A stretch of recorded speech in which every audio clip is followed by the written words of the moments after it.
understanding how facet create an audible release via the gapping of those facets.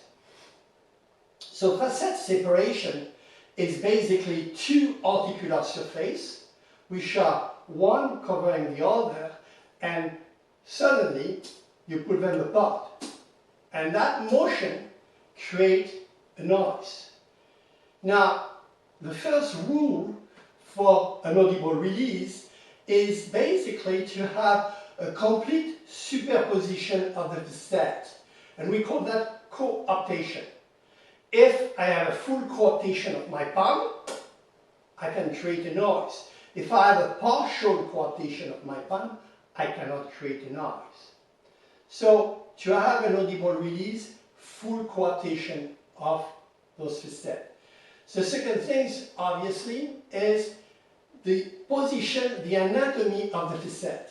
So, example, if I pull the patient's neck straight toward me, I will not create an audible release.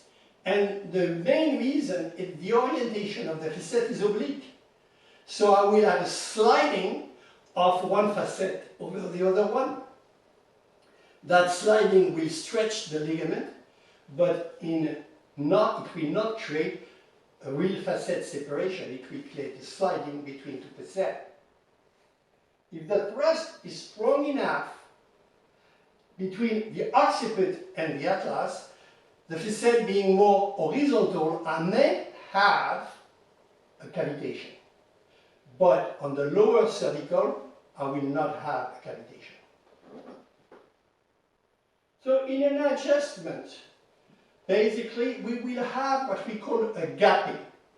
The facet will not be separated like that, but one end of the facet will stay in contact while the other hand will gap. And that will be that gapping that creates a cavitation. Now, one hand of the facet, or hand in contact, will be the fulcrum of that gapping motion. Another question may arise. What creates the gapping?